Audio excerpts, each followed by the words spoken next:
Hey guys, what's happening? Welcome to the show. Welcome to another episode of Action Movie Anatomy, and we are lucky enough to have our movie screens graced with the one, the only Tom Cruise. If you don't see Jack Reacher, never go back. You're gonna die.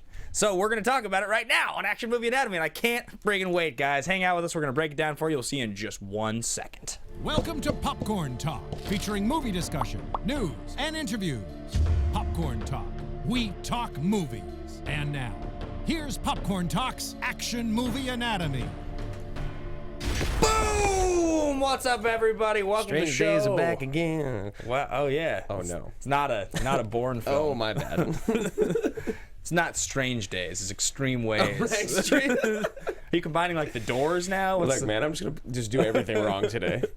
It feels like with that explosion, the room just got really warm. Did you feel that? It did. The AC is not working today. Thank God I wore a suit. Andrew wore a jacket for a reason. It was very good. Yes.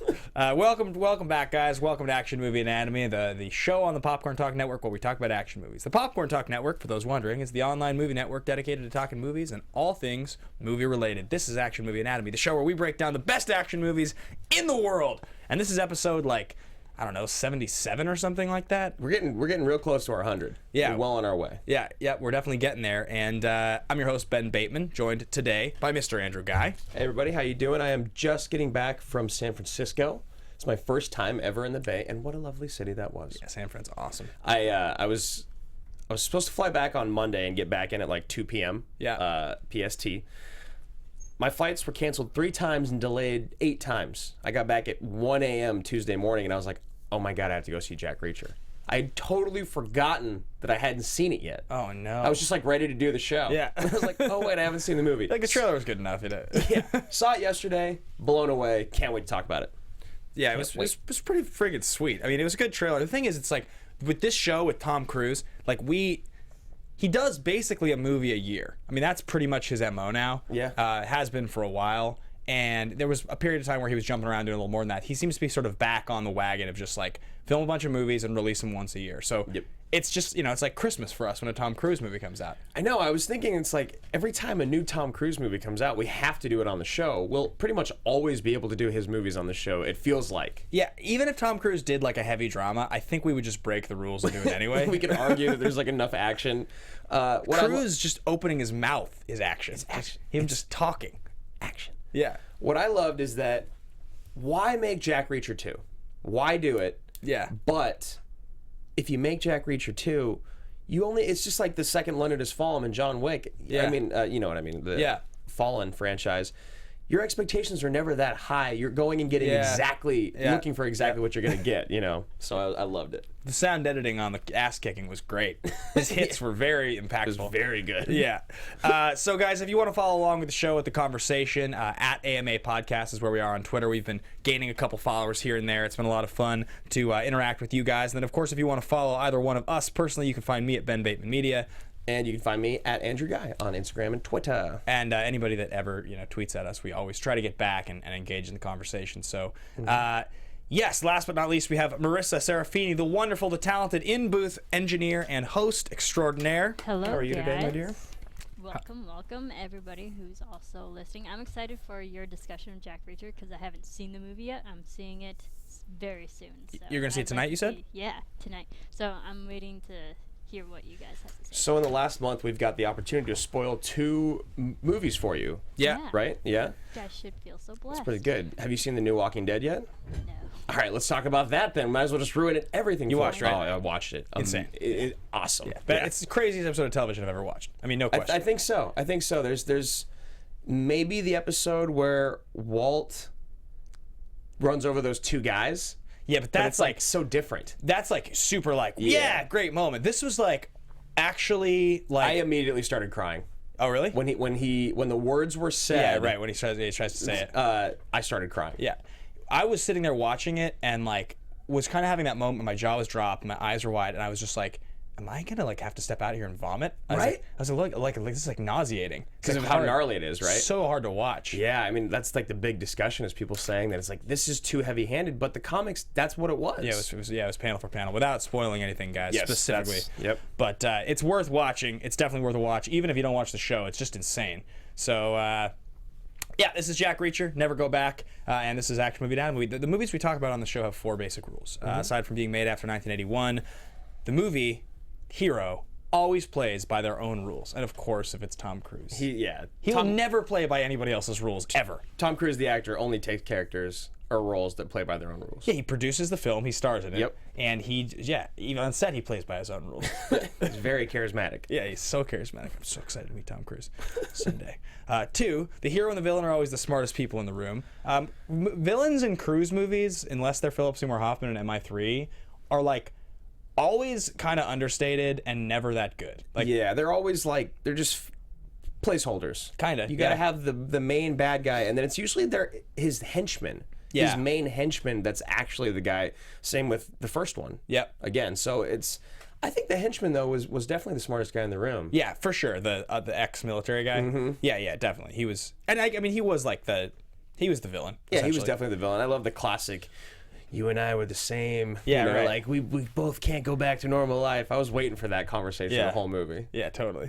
And then 3, the movie is driven by a police, military, or political figure, and he's military police. Well, he's ex-military police, but... Ex-major. Yeah, but, he's constantly referenced and people are constantly saluting because he's such a fucking hero. He is. He's a fucking hero. The fucking hero, Tom Cruise. And the movie contains a minimum of 1 explosion. There's definitely an explosion in this movie, right? There's got to be, right? I'm like just spacing, but I think there's almost positively an explosion. There has to be. There's always explosions in these movies. Yeah, though I can't think of one actually. There's an explosion of family. Yeah, explosion of caring.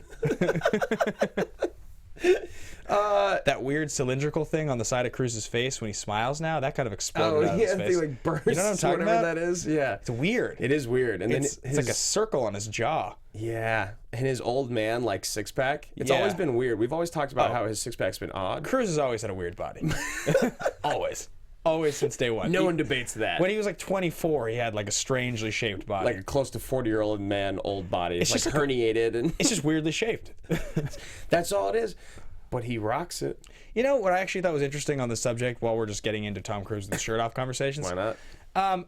All right, so Jack Reacher, he's not like a super agent. He's not Ethan Hunt. He's not supposed to be a superhero. He's supposed to just be like a badass dude who can kick your ass. Right. He's like a drifter. He like lives on buses and stuff. I still don't get that whole thing. That he's a drifter? Yeah. Yeah, well, he's just a drifter. So like, whereas like Ethan Hunt is like a superhero. Yeah, he's a super agent superhero. I flipped on Rogue Nation the other day, and this was shot like 2 years ago. So one of 2 things happened. Either Cruise made the conscious decision for Jack Reacher 2 to just be like, I don't have to be totally shredded and tan. Right. And like, I don't have to be that character for this movie because that's not what Jack Reacher is. Or he aged like 10 years in 2 years. Because I swear to God, if you go watch Rogue Nation, there's that scene when they have him tied up and he vaults up the pole. And he looks like he has the body of a 25-year-old. Shredded. It's ridiculous. He has a clear 6-pack. He's popped shredded. Out. I think you're right. I think that's what it is. I think that Jack Reacher is more so that guy, the everyman that's a retired ex-major, that's a drifter that just kind of does his thing. Whereas Ethan Hunt still needs to be viewed as a superhero to do the things that he does. Totally. Yeah, it was crazy to me. I was just like, because this movie that's definitely one of the plot lines I would take away from this movie if we're talking about like, what do you want to talk about Tom Cruise? He looked visibly older in points in this movie in a way that I wasn't used to seeing. Like he's really taking good care of himself. But it's so strange to watch Rogue Nation because it is just recent. It's like 2 years ago. Like what the hell happened? I don't feel like he aged that much in 2 years. So I think but I understand what you're saying. It's not about age. It's about I don't know, I guess like maybe keeping the total package together. Because even in Rogue Nation, when we were watching it, we were saying, you can't see that he's getting a little grizzled. He is getting a little older.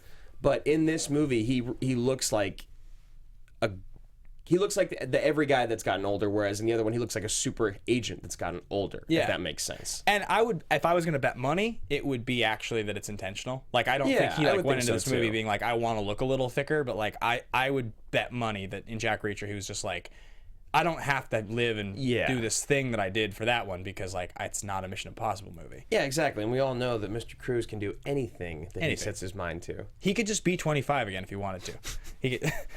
He could fly. Do you like the length that I wrote here? I did. At some angles, Cruise's face still looks 30. It's remarkable. It is remarkable. It really is. Did you notice the shot that I noticed? It was at the end of the movie when he's looking back at his daughter and he turns for a second, and I was like, "Holy shit!" Well, even he's 30 again. In the first time you see him, he looks younger than he does in many parts of the trailer. Yeah. Because in the very first time you see him in the movie, he turns and you see he's a little grizzled, he's a little older. But there's parts of the movie where he looks like significantly older, where you're like, that dude's in his 50s. Yeah. And then at the very end, like you said, it's like, is he? Yeah. Is he 36 again or what? He's a goddamn shapeshifter. He's something remarkable about Something special. So, guys, we're gonna get into the trailer here before we get into the first parts of the show. We're gonna cue it up here. This was the official Never Go Back trailer. It's a good trailer. It is a good trailer. What the hell happened here? There's a fight. One guy took them all down with his bare hands. He's still in there. Sweet. Turn around, mister. I see your hands. Slowly. My favorite line is great. Aggravated assault is a felony in this state, Mr. Reacher. Process him and get him to county. Read your first name, Jack. Two things are gonna happen in the next 90 seconds. Excuse me? First, that phone over there is gonna ring. This was too Second. intense. Yeah. When he did this, when in the movie, You're I was gonna just be like, calm wearing down, these Tom. cuffs on your way to prison. Well, that is one magnificent prophecy, Mr. Reacher.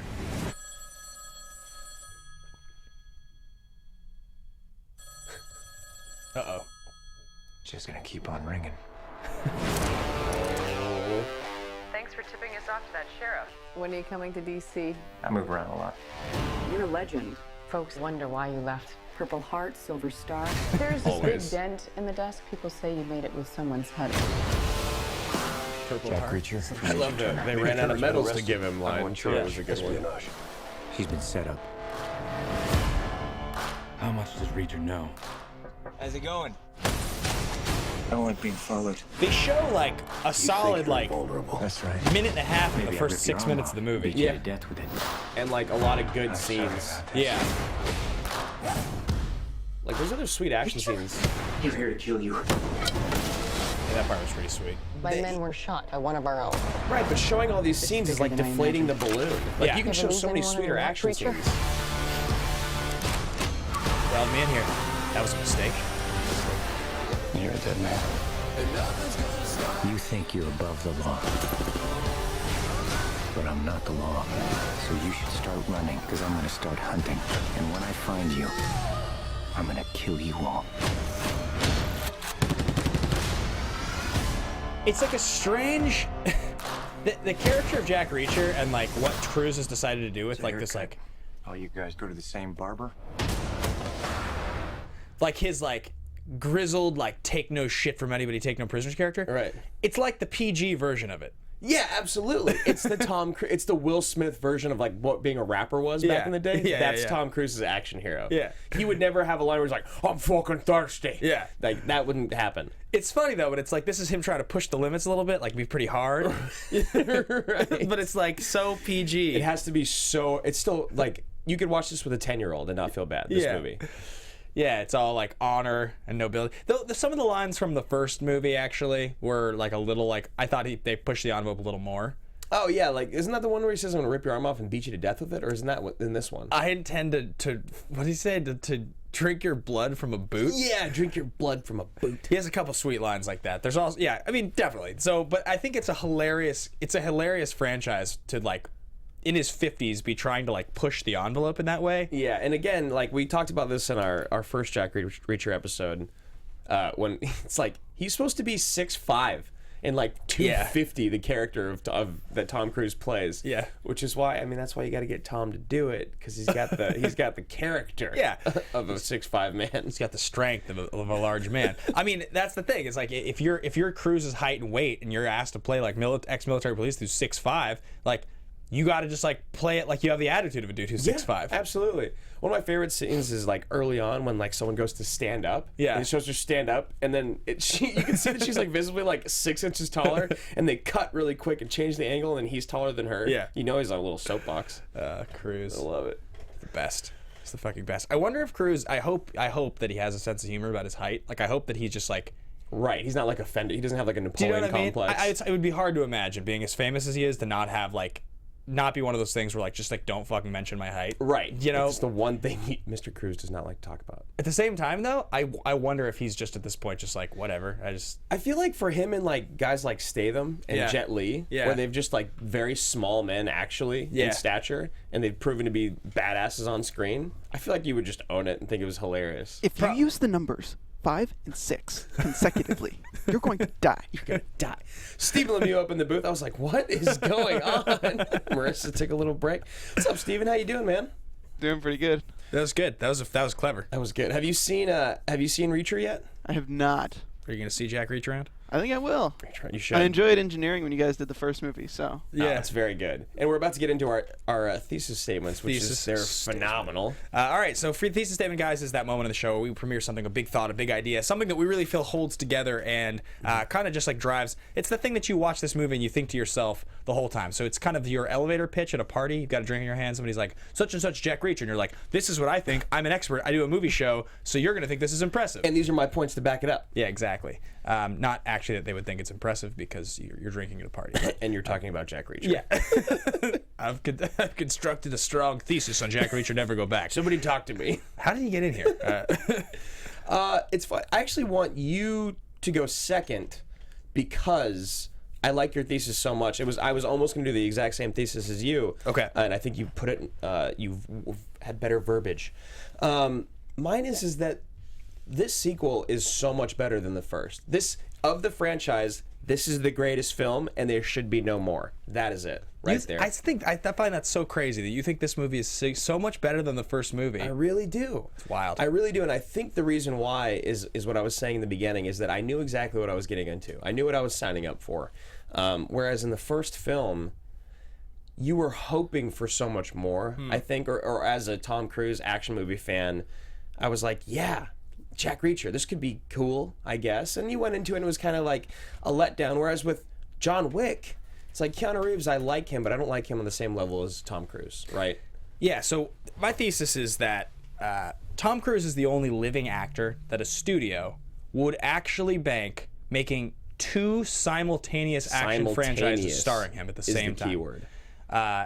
Yes, that would actually happen, that a studio would think that it's a good idea for us to release back-to-back movies with Tom Cruise starring as an action hero that are sequels, and expect people to actually see them. Yeah. And there's a lot of reasons for that, but that is, I think, he's the only movie star that I can think of that would draw that kind of attention, because worldwide, Cruise's star is still so massive. Yeah. Now, so Keanu Reeves is the other argument, because it's like, oh, well, he was Neo, and now he's John Wick, but that's almost 20 years apart. And on top of that, like, by the time he made John Wick, that was a shot in the dark. Like, that was like, the fact that ended up being as big of a hit as it was a total surprise. See, now that goes back to my thesis again, is so going into John Wick, I was already just like, no, this is not gonna, and then it was amazing. Yeah, so good. Amazing. My buddy I was talking to the other day, I was telling him about our show, and he was like, oh my God, dude, have you seen John Wick? Yeah. They're making another, and he just went off about the training and the videos. Yeah. So in that sense, it's like, I don't think John Wick 2 is going to be better than the first one. But I think Jack Reacher 2 was better than the first one for those reasons that I just said. Yeah, I think the thing that's so strange about them making a sequel to Jack Reacher, and like, it's that because of his star power, because like, we've talked about this a lot, Redbox generation, just the whole sort of concept of straight-to-video movies starring formerly A-list stars. Right. And how that's so common now, and what it takes to really be somebody who still only releases in theaters, to be somebody who, if you're in a movie, it still is a big deal.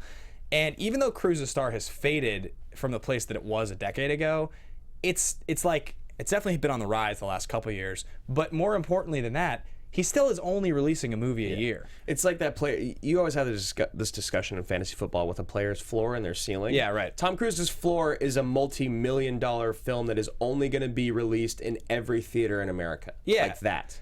And that's his floor. For him to look and be like, okay, so the movie I'm going to release in 2016 is Jack Reacher 2. It's like making Jack Reacher in the first place.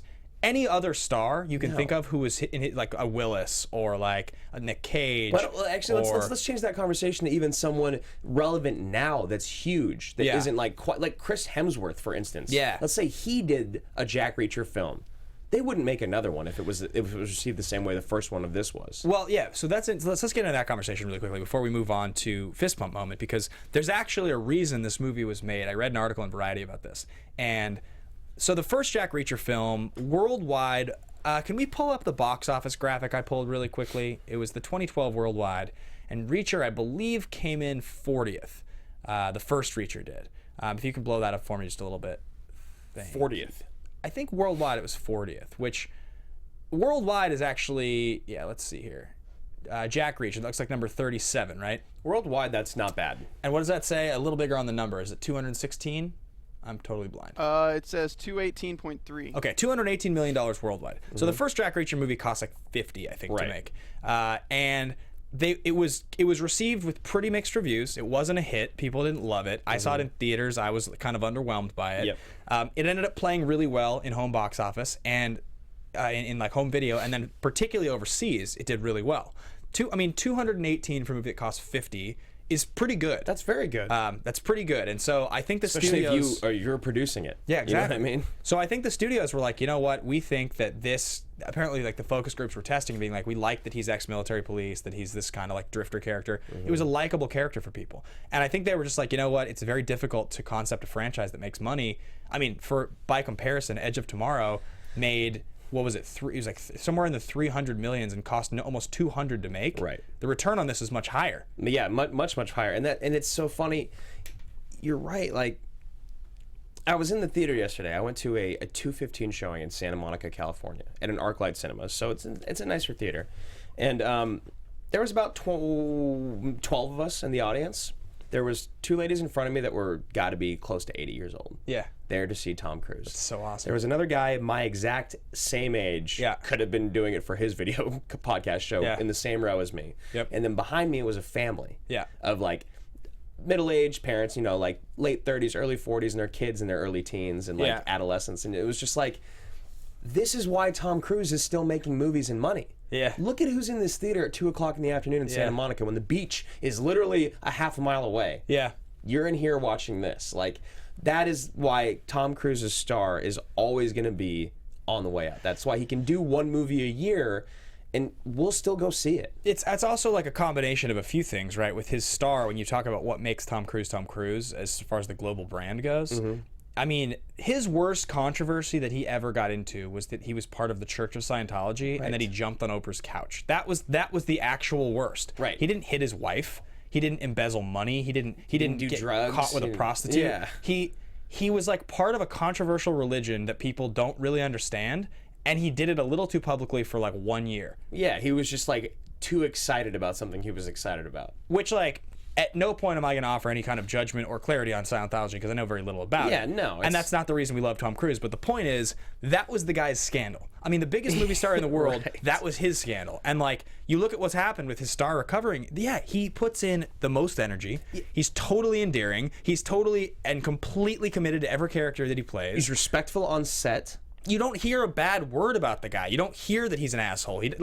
That's the reason you're talking about. There's 80-year-old women, there's 50-year-old dudes, there's 25-year-old guys, because it's like, you probably grew up watching Tom Cruise. There's probably some movie you connected to. Did you see the James Corden thing, by the way? Did you watch it? No. Is he in the car? No.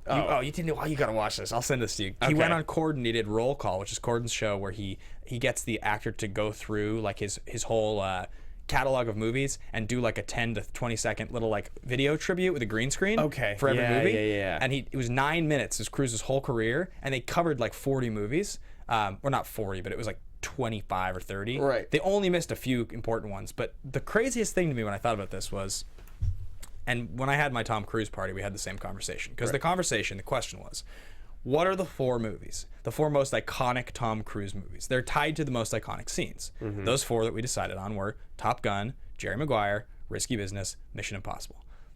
Those were the 4 I think that everybody was like, because I think we named drinks after those 4. Yep. And it was like, yeah, okay, the scene with him hanging from the ceiling, super iconic. Absolutely. Most iconic Tom Cruise scene ever is in Risky Business with him sliding with the old-time rock and roll. Yep, and then the You Had Me at Hello and that whole... And Top Gun, or Show Me the Money. Those are like the scenes. Show Me the Money. Yep.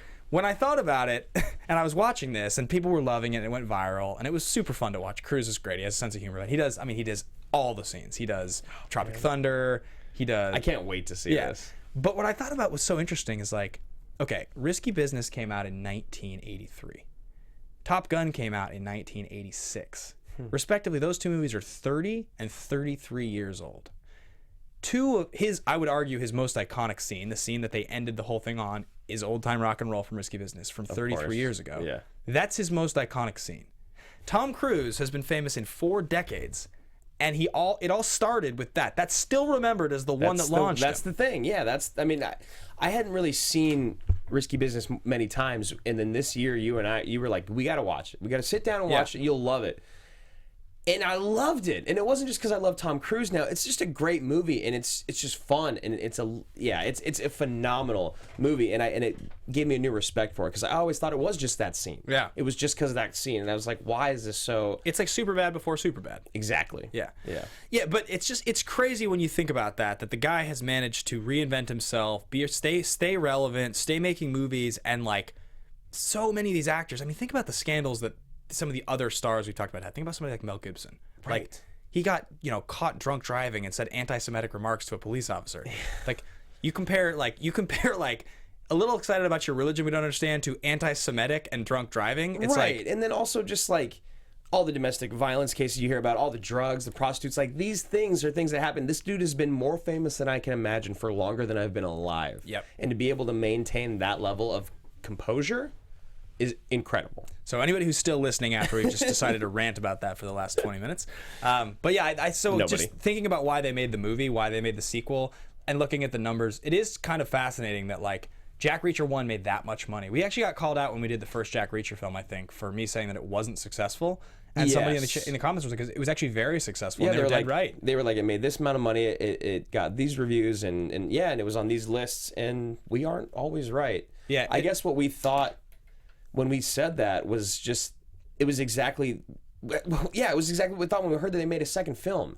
It was right in at the tail end also of the whole like, is he still a movie star thing? Because you remember the starting with 2008, the movies that had come out were like, it was like Lions for Lambs. He had done The Roll in Tropic Thunder, which people thought was cool. He had done Rock of Ages. He had done Night and Day. Valkyrie. He had done Valkyrie. He had done Oblivion. He had done this movie. The only one in there that was really a hit was Mission Impossible 4. Yeah. So there was like 5 or 6 years, and this movie was right at the tail end of that, right before Oblivion, where none of those movies did particularly well critically. Nobody liked any of them. It was the next year with Edge of Tomorrow and then Mission Impossible 5 that it started to really ratchet up again. And then this, apparently.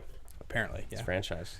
So anyway, moving on to fist pump moment. This is that moment when you're watching something and you're like, God, this is so fucking sweet. You look around, you're like, are you seeing this right now? Yeah, like, are you seeing this right now? I'm starting to go to movies, like these movies by myself in the middle of the day, and I'm always like looking around. I was like, anyone else? No one? All right, well, whatever. Do you want to go ahead? I do. Okay, because it's so rare that when you have a cat and mouse chase go on for almost 2 hours and like the talking back and forth and the fighting each other a couple times, that the payoff is what you want. Yeah.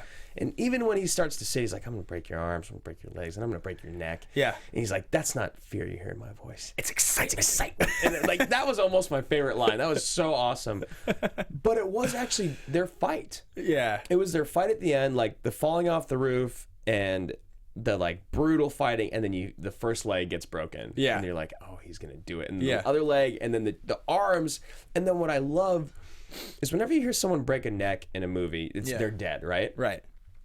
What I love is he breaks his neck and he's still alive. Yeah. You know? And he's like, look at me. Look at me. Yeah. Then he hits him in the face or the throat and kills him, and I was just like, fuck yeah. Yeah. That was so awesome. It was exactly the payoff that I wanted. It was so brutal, and that dude, I was like so not sold on him the whole. I wasn't sure. Yeah. I wasn't sure which way I was. I was on the fence, and I think with him dying and how I felt about it, it just proved that he actually was kind of a sweet bad guy. Yeah, he was good. Yeah, he was a good bad guy. I agree.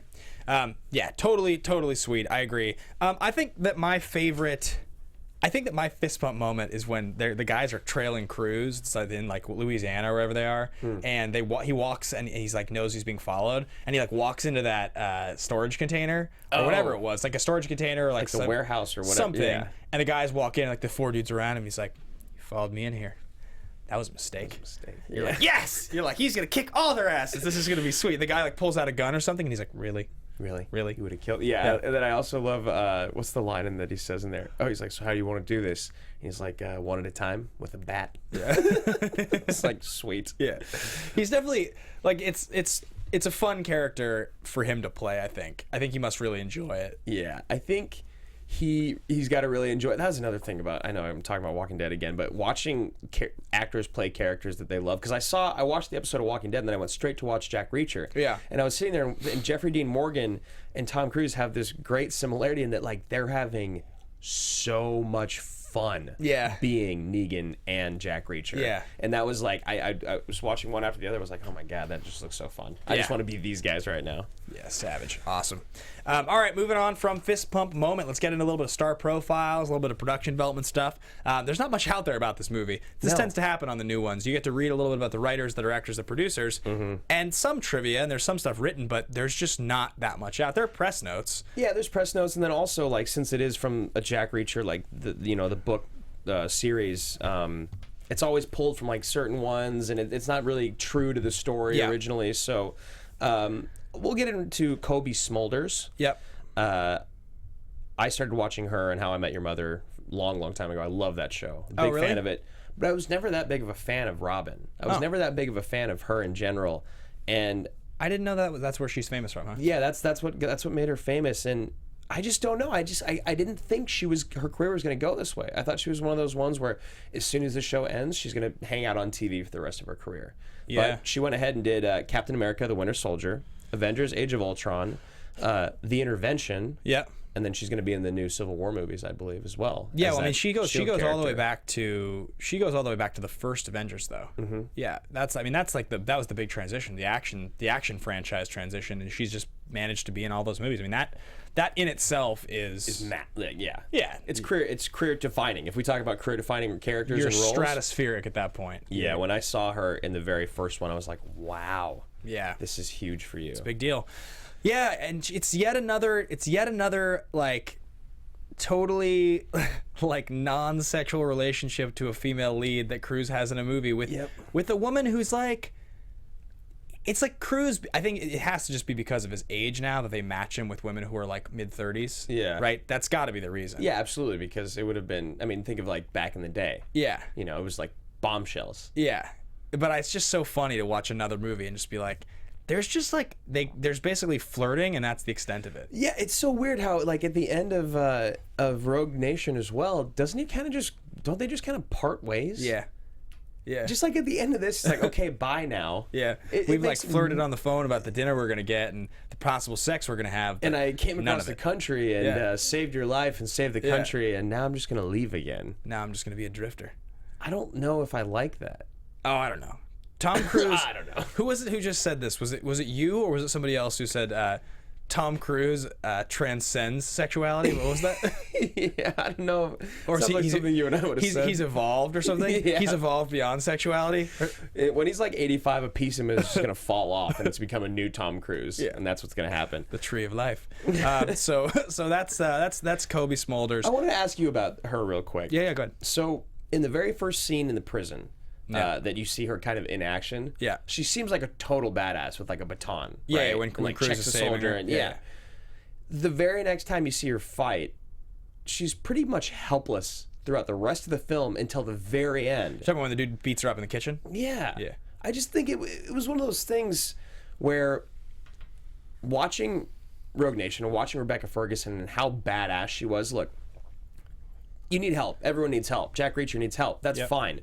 But to go from someone that looks like a badass to like kind of catching Reacher off guard, like seeing her fighting is kind of like, you saw that look in his face, like you know you had that in there for a reason. To go right into being like back to helpless, useless fighting chick was kind of annoying to me. Well, also but also like Cruise, so much of the movie was like being such like a chauvinist and like, you take care of the girl, I'm gonna go fight. Right. You know, that was so much of the story, and he almost like didn't really want her to or let her fight. Why do you think they do that? I don't know. I mean, maybe it's probably, you know, like we joke about this being PG, but there's a little bit of complexity to the character of Jack Reacher, and I think some of that complexity is that he is very like old world. He's noble, but he's also like, I work alone. Right. I believe I'm stronger. Very set in his ways. Yeah, like, you know, he's probably a little sexist. I wouldn't be surprised. I mean, I don't think they want to sell that as the character because they want him to be a little more likable, but that's why they did it that way, and being like, "What, you think that just because I'm the woman, I'm going to stay home? You know, I don't know how to do this." Yeah. You know, he's like, "I don't know either." Yeah, but right. I do know how to do that, and I'm a criminal. I'm leaving. So, all right. And then you look at Tom Cruise. We were just talking about this, so we did Oblivion in 2013, Edge of Tomorrow in 14, and Rogue Nation in 15. Yeah, Oblivion. It's the Oblivion into Edge thing is really interesting because Oblivion is a pretty mediocre movie. Have you still not watched it? Or did you finally watch it? I have watched it now, but I haven't gotcha. watched it in like a single sitting with the sound on. I once paid for it and watched a third of it. Then it was on cable the other night, and I saw a bunch of it. And then I think I've seen the whole thing at some other point, but I could like tell you most of what happens. So it wasn't ever, there's never, and we all know how much you love Tom, there was never anything that you'd seen in any of those different views where you're like, I need to sit down and watch this entire thing from front to end. No, and then it's just a very forgotten about movie. But because it's the same thing Will Smith does, doing these big action sci-fi movies, that's like a conscious choice that a lot of these big movie stars make. So when one flops, like Oblivion was kind of a flop, and then Edge was the follow-up. That was, I think, a lot of the reason people didn't care about Edge of Tomorrow was because of that. Yeah, because Edge of Tomorrow was pretty. It was pretty looked past, and now people love it. Yeah, it's become one of the all-time favorite Cruise movies for most people that know about it. Definitely. Like, it comes up in conversation a lot. But when it was in theaters, it wasn't. I mean, that's why they're making a sequel. I didn't see it in theaters.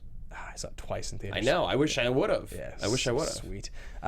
And then Rogue Nation, of course, was his last movie. So he's definitely on a tear right now. Mena, which has been renamed to American Made, comes out next September. And I believe that's his next movie. I'm so curious about that movie. It's either The Mummy and American Made in the same year, or it's going to be American Made next year and The Mummy in 2018. That's so weird that they're remaking The Mummy. Like, what is with these sequels that... Well, it's not a remake, so we were wrong about this. Oh, is it? No, it's so what happened is the studio's making a whole franchise of monster movies, like the classic monster movies. The Mummy, Frankenstein. Like, they're trying to make like a whole sort of like franchised thing. So this is like the classic Mummy, not like the Brendan Fraser Mummy. Thank God. Okay, that's so much better. Yeah. It would have been a very weird remake. It really would have been. And those movies were fine. The Mummy movies. Yeah. You know, you got what you want out of them. Okay, so let's move into production development here. So we have a lot of people actually involved in this movie that we have spoken about on the show before, which is interesting when that happens. You start to be able to look and see how everything connects. But they moved on from Christopher McQuarrie, who actually wrote and directed the first Jack Reacher film, and then directed Mission Impossible 5. 5, yes. And so they gave it to Ed Zwick, who's the director of The Last Samurai. Ed Zwick is like very famous for making like Glory, some of the best movies ever made. The Last Samurai. Like Ed Zwick's like a big period piece, war drama type of thing. And this is a weird movie for Ed Zwick to make. Yeah, that's exactly what I thought when I saw that he was taking his hand in it. I mean, I was stoked because you know how I feel about The Last Samurai. But with Tom Cruise, I think that's why you see that when you say that, like, oh, there's a lot of people we've covered on different movies. We've covered a lot of Tom Cruise movies. Yeah. And he really likes to surround himself with people that he likes and keep them around. Yeah. You know?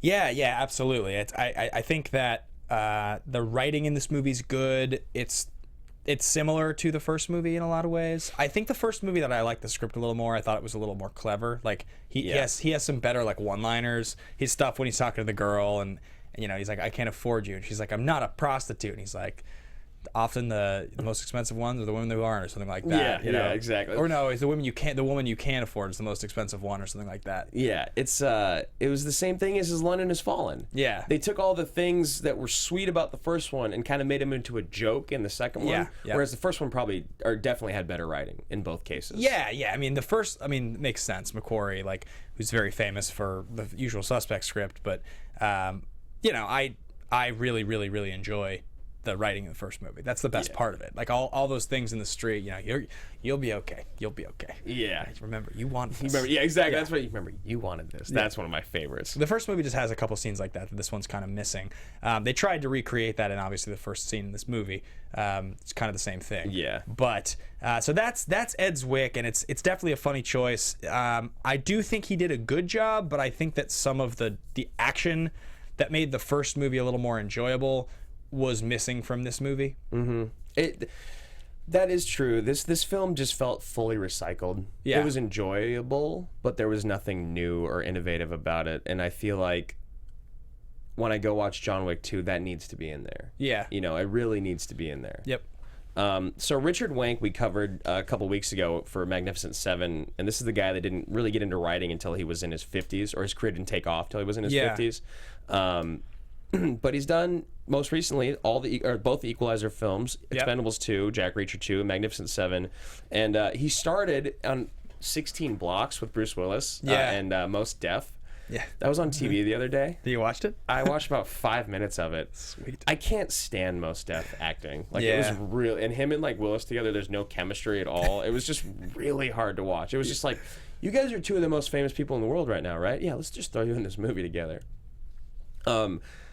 I'm very curious to see like where this guy's career goes. I feel like Richard Wenk, by the time I'm like in my 40s, like that guy's probably my favorite weird action movie director. Yeah, you know, writer. Yeah, blockbuster action movie writer. Yeah, I mean, shit. Both Equalizer, Expendables 2, Jack Reacher 2, Magnificent Seven. He worked on Magnificent Seven, but with the other guy with Nick Pizzolatto, who wrote True Detective. And then you have Lee Child, who this is interesting. So this is actually based on Jack Reacher book 18, whereas the first Jack Reacher is book 9. So it's not a direct sequel. Okay. He's written 21 books. Jim Grant is his real name. 18 of them are Jack Reacher novels. It's pretty sweet. It's pretty funny, right? I mean, our fans have talked about how they really like the books. I should check them out. I mean, I tend to find like, I don't read a lot of books these days, but I tend to find that if there's a franchise and it has 18 books in it, like it's probably a little bit recycled by the time you know, obviously it would be hard to reinvent it every time. But you know, he's won awards, the Anthony Award for best first novel for his first book, and then he became president of the was like the Mystery Writers Association or something, which is I think that's where the Anthony Award comes from, or something like that. I don't know so much about it, but. Marshall Herskovitz is another one of the guys involved with this. He's another writer on the film. He is the president of the Producers Guild of America. Among his productions are Traffic, The Last Samurai, Blood Diamond, I Am Sam. He's just another guy that has a bunch of movies that are related to Tom Cruise. You heard Last Samurai in there, so I just stopped listening. I just heard that. I mean, there was. With the producers of this film, as you know, Tom Cruise, he likes to produce a lot of his own movies. He's got his, Cruise Wagner, but then did they rename it, or is it still? I think it's still Cruise Wagner, but I don't think she was a producer on this film. No, she wasn't. Don Wagner, I believe, is Don his Granger? name. Don Granger, excuse me, came in and he did that. He's an interesting guy. He's only produced about 10 things. He got his career started in like the early 90s, and he moved over and became VP of production at Paramount. Yep. And then after that, in 2001, he joined Gary Levinson to work on a production company called the Mutual Film Company. After that is kind of where he started working with Tom Cruise. That's when he joined Paula Wagner and Tom Cruise and theirs. And if you'll see, like the last 6 of his credits, 6 of his credits, over half of them are all Tom Cruise films. Yeah, as it tends to be. I mean, I think it's like one of those things you can get in the inner circle. If you start to be involved with a movie star of that caliber, it's like you can pretty much bet that the movies you work on will be hits. So probably good to stick with him. Yeah, and then I think he's over at United Artists now. He's just one of those guys that's like he knows the right people, and he doesn't ever do anything too risky, so he doesn't ever lose anyone too much money. Totally. Critically, this movie, unfortunately, but not surprisingly, it cost a little bit more money. It cost $60 million. So it cost $60 million. It opened this last weekend.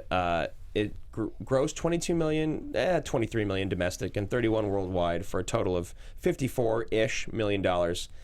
Got beat out by good old Medea. Yeah. Boo a Medea Halloween. Yeah, solid. I didn't know they were still making Medea films. Oh, they will never stop. They'll never stop, right? Tom Cruise will probably, like, knowing him, he'll probably be in one at some point. Like, he probably has a close friendship to Tyler Perry. Like, it just strikes me as, like, you know what I mean? Oh, I can totally see them hanging out. Super talented, smart, incredibly wealthy, successful. Yeah, they probably, like, know each other. Like, they have, nice like, guys. a squash game weekly or something like that. Yeah, like backgammon. Yeah. Yeah, Medea opened at $28.5 million. Cruise is going to be in the next Medea Halloween, but he's going to play Medea. It's going to be. Oh, that's just dangerous. Yeah. Downey Jr. could pull it off. Yeah. So critically, this is where this is the massive gap. When I went and I was looking at stuff, and it was IMDb gave it a 6.5. You're like, okay, it's about right. Like, okay. Yeah, and then you go to Rotten Tomatoes, 39, 35, and 52 respectively. Even audience only gave it a 52. I don't know why. I mean, honest to God, that's about what I would have given it. Like a 52. I probably know a little you didn't closer like to this as much as I did. Probably a little closer to 60. Like it has tons of things that I enjoy, but Right. it's not like I would only give the first Jack Reacher movie like a high 60, maybe a low 70. Like I think that this franchise is like thoroughly entertaining, but like compare it to like a really good Tom Cruise movie, compare it to like Rogue Nation or Edge of Tomorrow, and it's like we're really talking like a different, a caliber of conversation. All right, we cover so many franchises on this show, so many movies that are talked about to make a sequel or a trilogy or da-da-da-da-da.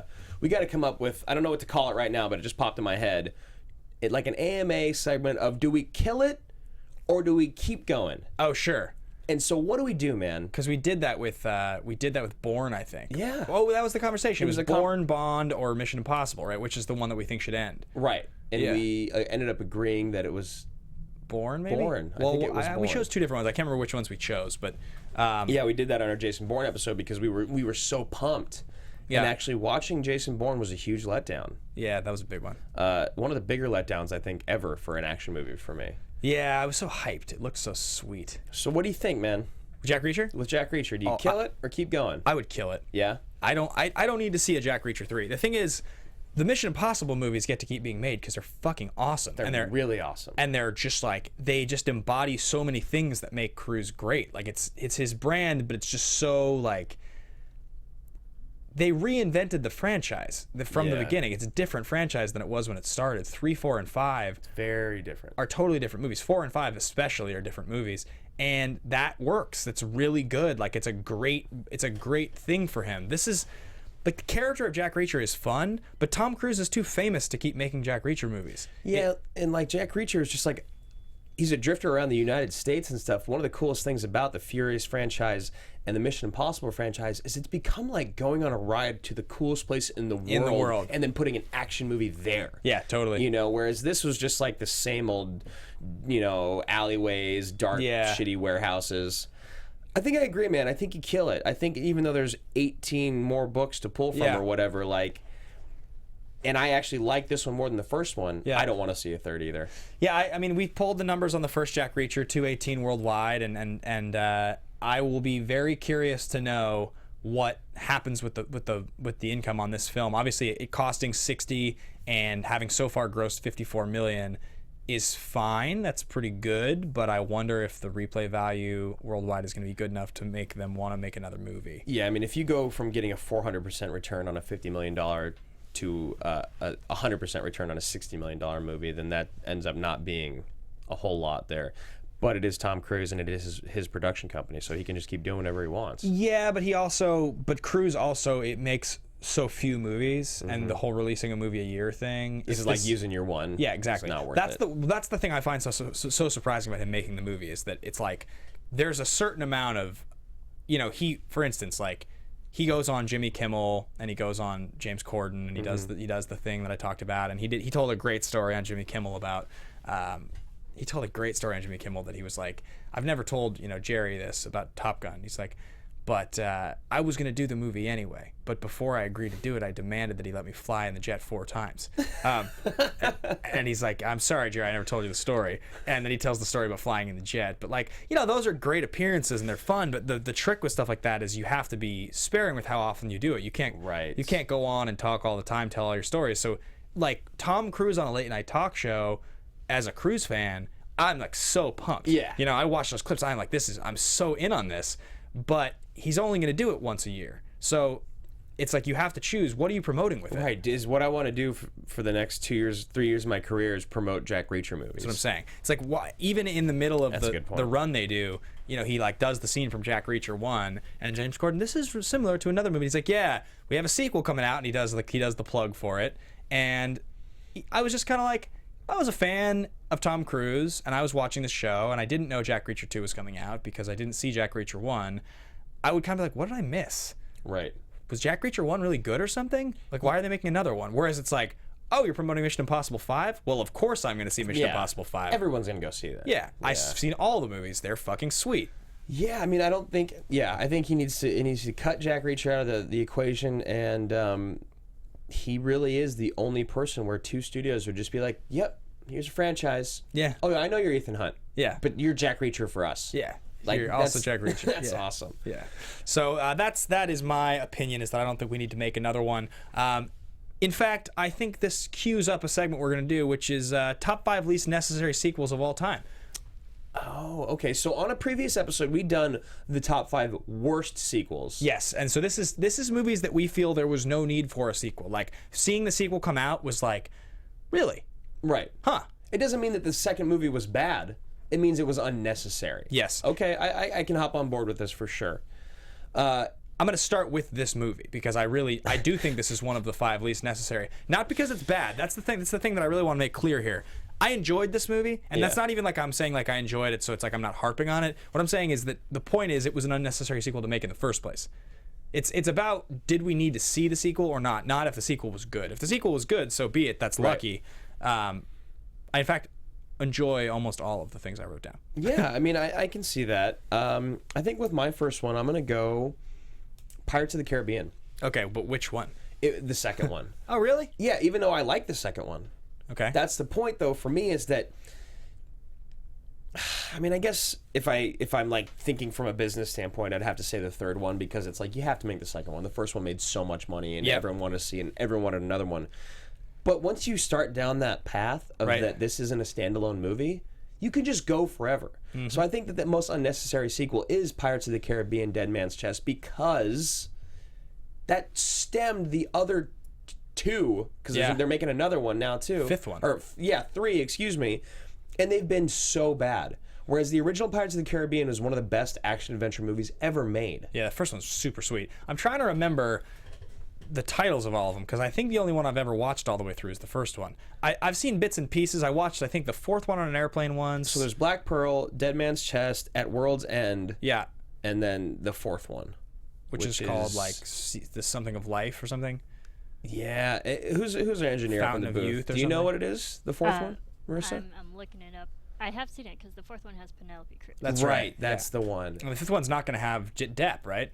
No, I think is it not? I think Johnny Depp's not in this one. For some reason, I thought he had been convinced to come back. If he's not, then that's the worst thing that's ever happened. Or if maybe he's in it and they just didn't put him in the trailer.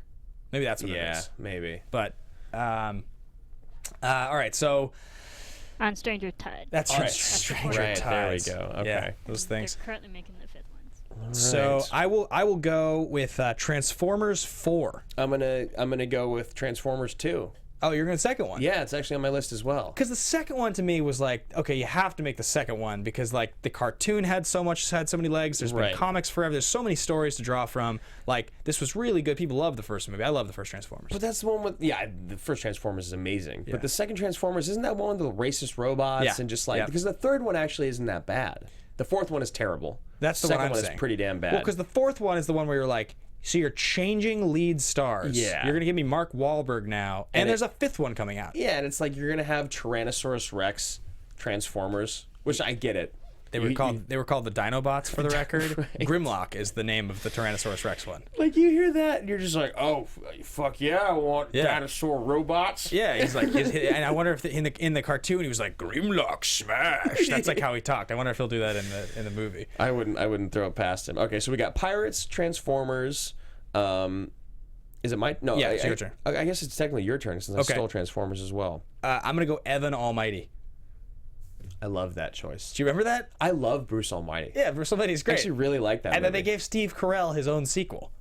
Yeah. So weird. So weird. Bruce Almighty was like very entertaining and like they were like and Evan was the bad guy. Yeah.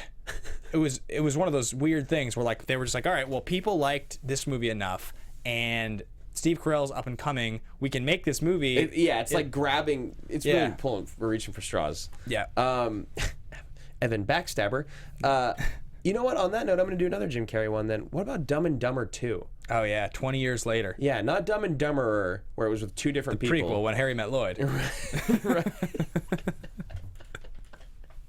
That was the full title. I know, it's brilliant. Which actually wasn't. I remember watching that with my buddy when it came out, and we laughed. Wasn't as bad as you thought. Yeah. What I heard it's one of the most unwatchable movies ever made. Oh, it is. Okay. But I think it's because I was so young and I was like so excited that another Dumb and Dumber was out. Dumb and Dumber 2, however, is just that sucks that happened. I didn't watch it. I still didn't either. Yeah. And the fact that you and I, as much as we love Dumb and Dumber and Jim Carrey, it's quoted. The movie is quoted like daily, pretty much. Yeah, and we just didn't want to see it. That's why it's unnecessary. I'll jump in next with a recent one, one that I also didn't see, which is probably unfair. But Now You See Me Too, which is funny because Marissa heard us talking before the show, and she's like, "Oh, I like Now You See Me Too." And it's not that it's not a good movie. No, well, I also didn't see Now You See Me. The point was that Now You See Me, the trailers were like, wow, it's a star-studded cast. Like this is a pretty big thing, and like it's gonna be a heist movie. This will be cool. Yeah. And then it came out. It came and went. And I heard nothing. I didn't hear a word. Nobody talked about it. Like I was like, wow, that's just one of those movies where like they got a lot of big names and no one cared. I wonder if it made any money. You and I were recently on a movie trivia show. Yeah. And the clue for this movie was Mark Ruffalo and Woody Harrelson in a live-action sequel that came out this year. Yeah. And you, after like a couple seconds, you like get the nod and you leaned over and you're like, "It's Now You See Me Too." Yeah. And I was like, how the fuck did you know that? Yeah. You know, like I did, even the guy that we ended up actually losing by half a point, and that's I will take the blame for that. But the guy that beat us, who was actually he was pretty good. His partner was, I can't even believe they won. I love these guys. They're very nice guys. But Kyle, he was up there in his final round. He's like, this equation doesn't make sense. Yeah. These people in the year, it was beyond him. Yeah. And that's, so I completely agree. Like when they said they were making a Now You See Me Too, I laughed out loud. Yeah, totally. It came out and I was like, this is so, and then I feel like the second one came and went just as fast as the first one did. And it could be good. The whole franchise might be good. Real weird. I'm going to go 28 weeks later. Yeah, I agree with you because it was one of those things where the first movie's so good on its own. It doesn't need a sequel. You don't need to do it. Like, it's so good. 28 Days Later is by far one of my like top 20 movies. And they just don't. Yeah, 28 Days Later, man. That was and 28 Weeks Later is fine. It's fine, but now it's this conversation. It was like, oh my God, 28 Days Later is so good. Did they make a third one? I think they were talking about it. I thought they made like a third one that was something like that. I thought there was a third one. I can't remember what it was. My last one is U.S. Marshals, the 1998 sequel to The Fugitive. I love U.S. Marshals. I also love U.S. Marshals. It's got Robert Downey Jr. in it. It's got the whole gang came back. When I saw U.S. Marshals as a kid, I didn't know that it was a sequel to The Fugitive because I've never seen The Fugitive. Oh, really? I've told the story a lot of times on here about those VHS tapes that I had that I got all the copies at the yard sale, Yeah. and there was like 3 or 4 recorded HBO movies on each side, and there was like 7 of them or something like that. So yeah, it was like 30 or 35 movies I'd never seen before, all from the last like few years in the 90s, and U.S. Marshals was on there. I love that you watch U.S. Marshals and you're just like, well, wow, what was that? Yeah. And then you watch Fugitive, you're like, well, this is a good movie. Yeah, exactly. This is what It's like actually good. So I'm torn on my last one. It's either the second Mask of Zorro, The Legend of Zorro. Legend of Zorro. Because the first one was one of my favorite movies growing up. Yeah. But I think it's Star Wars episodes 1 through 3.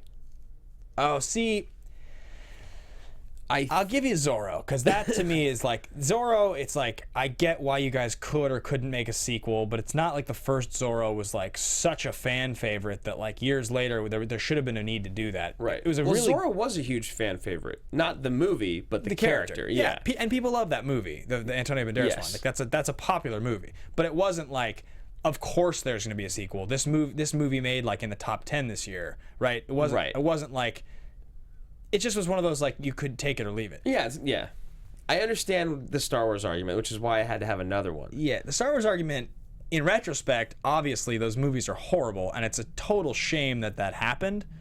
But what if there was only 3 Star Wars movies ever, and not 9, and not 12 in 20 years, and not 15 in 30 years? What if there was just the original 3? Well, I remember in the 90s before it came out, I mean, growing up, I loved Star Wars. Right, but were you always just like, give me more? Or were you like, that's the greatest trilogy ever? It never struck me that there was going to be more Star Wars movies. So that's why I say, is it unnecessary? Well, even when they announced the Abrams movies, the new ones, like, it's such a crazy idea that there's going to be more Star Wars movies when they do that. Like, I remember just being like, my jaw dropped, just like, wow, they're gonna make more Star Wars movies, right? What? And I feel like as a diehard Star Wars fan, you're like so excited and so terrified. Yeah, totally. And then the first one hits, you're like, fuck yes, give me more, give me more. Whereas back then, it was the first one hit, you're like, what happened? Yeah. This is an abomination. Yeah. Yep. Jar Jar. Jar Jar. At least Darth Maul was sweet though. Darth Maul was very sweet. Yeah, in episode 1. You were the chosen one. That was sweet too. Yeah. Shall we get into favorite line? Yeah, let's do it. Okay. What do you got? My favorite line, I laughed out loud in the theater, and if I was by myself, I would have called you. Yeah. And it's when they're in the place picking out clothes for her to go to the women's church school, the go-away school or whatever. I can't talk today. And he's like talking to her, and he says something to her. Da-da-da-da. Yeah. And she goes, "You're really intense." Yeah. You know that? And then just walks away. Yeah, I just died laughing because it's like, that's just Tom Cruise is being told that. Totally. Not Jack Reacher. Yeah. I love it. I liked when he's got his lawyer in the cell or whatever, and he like knows that he needs to escape, and he like pauses for a second, and he looks at her, and he's like, like private or whatever he calls it. He's like, private. My blood sugar's a little low. Would you mind going and getting me something from the mess hall? Maybe perhaps a sandwich or something. And she's like, sure, okay. And you're just like, way to go, Cruise. You're like, way to trick her. I'm sorry. My blood sugar's low. Yeah. What? It's I've like, eaten all day. Yeah, that one's sweet. And I also just like when he's like, I'm going to break your legs. Yeah. I'm going to break your arms. I'm going to break your fucking neck. Like, and then he's like, Yeah. Oh, I also like he gets the one fuck in the movie. yeah. What does he say? It's just basically when something's about to happen, the girl's being used against him. I think it's at the very, very end, and the bad guy says something, and Cruise is just, it's when he's about to put the gun down. Yeah. And he's just like, fuck. He puts the gun down, and because it's the only time he would ever sacrifice. Right. Yeah. Because it was his daughter. Were you disappointed in the end that it wasn't? Did you think she should have been?